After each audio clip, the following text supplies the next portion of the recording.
Well, our band it's called The Unheard Of, and you can find it on Facebook. The Unheard Of. If you do a YouTube search, you'll find all kinds of video footage of our band playing.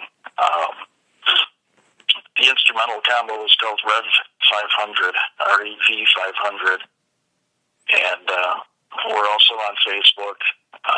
Like I said, we don't have any gigs up and coming yet, but we're working on some stuff, and as soon as we do, it'll be posted online on social media. So now, Mark, how many guitars do you own currently? Let's see. Probably about 7 or 8. I also have a sitar. I play keyboard. I have an old Lakes Dragaway keyboard and a Farfisa Mini Compact, and a theremin. So which guitar do you use mostly? Believe it or not, the one that I got when I was in junior high, it's an old Araya Pro 2 Diamond,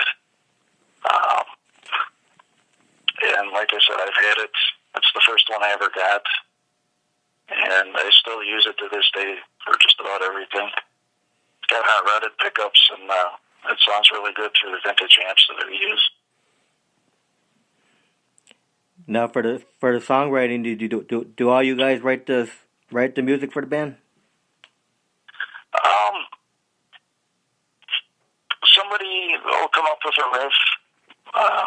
The instrumental band, we kind of come up with a few riffs here and there, and just kind of roll with it that way. I've written a few songs throughout the years. I like to sit down with a drummer and just kind of go at it and hammer stuff out that way. Our other band, Jimmy will write the lyrics, he'll come up with some melodies, and then we pretty much fill everything out and, make it into our own deal.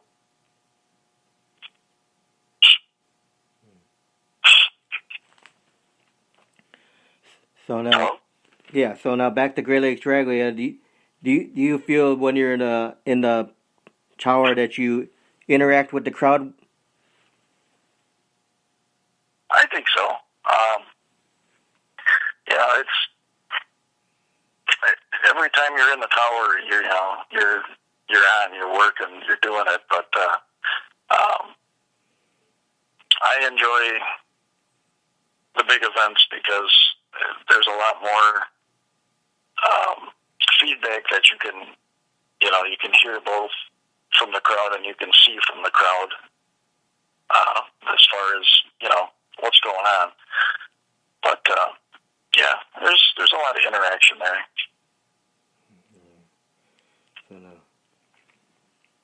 Okay. Now you ready for some fun questions now? I don't know, man. You're kind of freaking me out. Yeah, what do you got?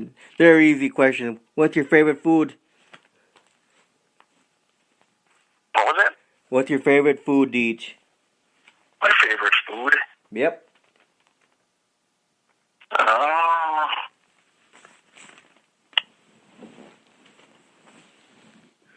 Steak and potatoes.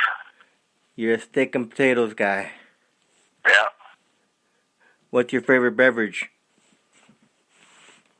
My favorite beverage, non-alcoholic or alcoholic? You can do both if you want. Jack and Coke. And for non-alcoholic, boy, I've been on a Dr. Pepper kick lately. Okay, so what's your favorite music? My favorite music, I can't pick just a favorite genre. Pretty much anything. I tend to gravitate back to early really heavy metal, psychedelic music, rockabilly, stuff like that. But I don't have one favorite band or genre of music anymore. Right. So it's hard to pin down. So, in your opinion, what band do you think started heavy metal? Started heavy metal? Yeah, like Black Sabbath, stuff like that. A lot of people say it was Sabbath. People say who? A lot of people say it was Black Sabbath. I would say they're pretty close. Maybe Blue Cheer, Black Sabbath. Iron Butterfly was pretty heavy as well. You know, for the time that they were making their music, it was pretty heavy stuff. But yeah, I'm a huge Black Sabbath fan. That's one of the reasons I started playing guitar was because of Tony Iommi. So it's Tony Iommi's like your biggest influence to play guitar? Not the biggest, but he's pretty high up there. Who's your favorite? Jimmy Page. Jimmy Page was another big one. Led Zeppelin stuff. I know it kind of sounds cliche, but delving into his work and the stuff that he did before Led Zeppelin with the Yardbirds and all that, that guy's just amazing. So who's your favorite guitar player of all time? Favorite guitar player of all time?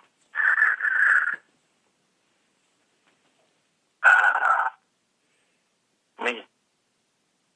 No, I don't have a favorite. I don't have just one person I can nail down as a favorite. It'd be a pretty close fight between Iommi, Jimmy Page.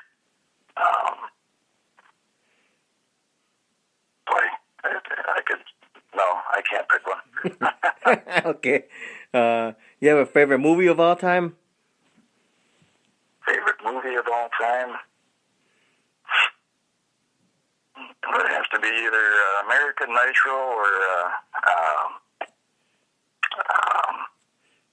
Hollywood Nights. Okay. You have a favorite actor? Favorite actor? Yeah. Not so much. Now, do you watch television at all? I try not to. I do, but I don't watch very much.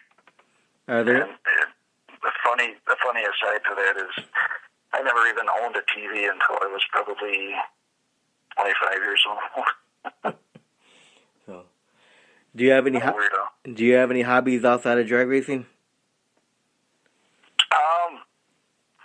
Music, yeah, is a big one. I build model cars. We do slot car drag racing, 1/25th scale slot car drag racing in the winter. Every week, it's like a bar league for darts only, with slot cars and no drinking. I like to restore old cars and tinker around with old cars and stuff like that. I like exploring nature and urban decay, I guess you could call it. Abandoned buildings, things like that. I know you saw some of the posts about some of the cemeteries I've been to, so all of that stuff. Photography. Now, if you were able to do time traveling and go back in time, would you do anything differently? Would I do anything differently myself? Yeah.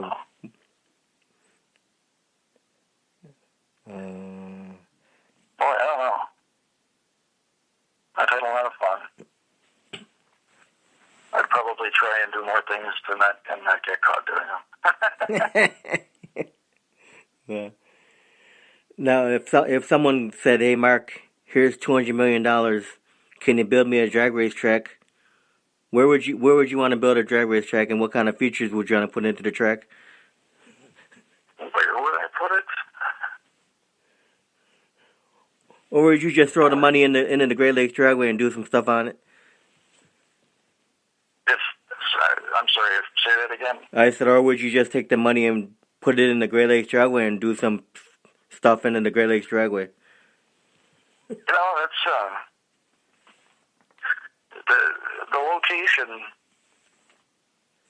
For what Great Lakes Dragaway is it's a pretty good location. I think,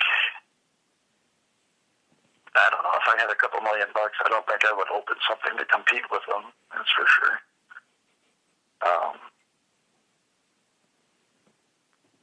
If I wasn't involved with Great Lakes Dragaway at all, I would probably go somewhere nice and warm, like Hawaii, maybe. I don't know.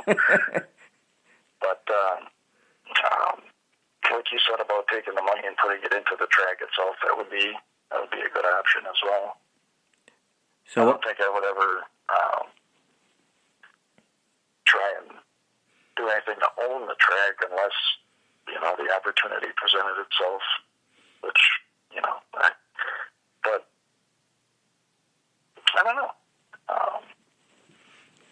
That's a tough call. So if it was Great Lakes Dragaway, what kind of stuff would you want to do? Do you want to put like a covered grandstands for the fans, keep the sun out of the stuff like that? That is nice. I've been to a few tracks that have that, and on a really hot day, it helps out a lot. Something I think would be really cool would be to make a completely enclosed track, put it under a bubble or something like some of the stadiums have. That way you could race in the middle of winter. Yeah. I know years ago they had indoor drag racing at the amphitheater in Chicago, I believe it was. Yeah, I got some pictures of that. Mm. That was crazy. Yeah. Racing through garage doors, in between cement pillars. Yeah, it's kind of crazy. Yeah. So. But yeah, as far as facilities go, I like the. I'm sorry, I'm trying to put this. I like the atmosphere that we have here. As far as amenities go, it's. I don't know. I don't know if that would change too much.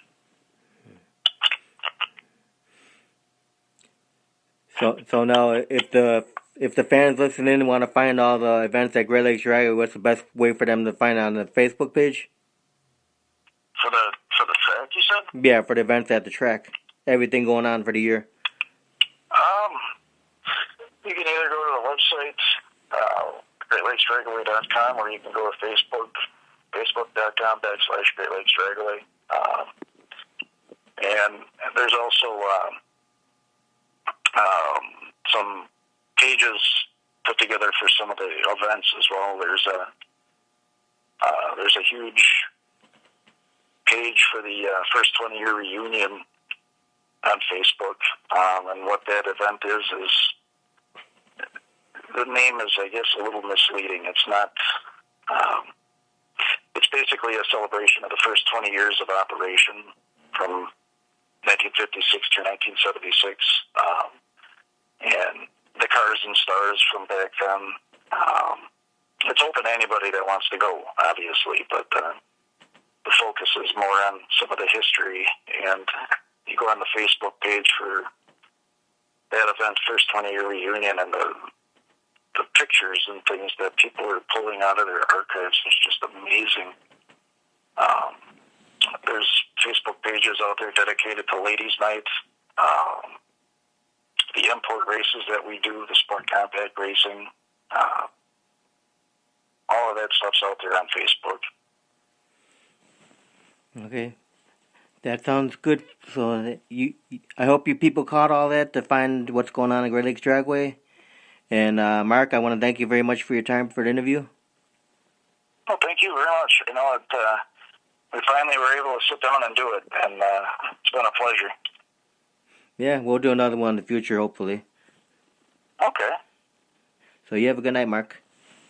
Hey, you too. Thank you.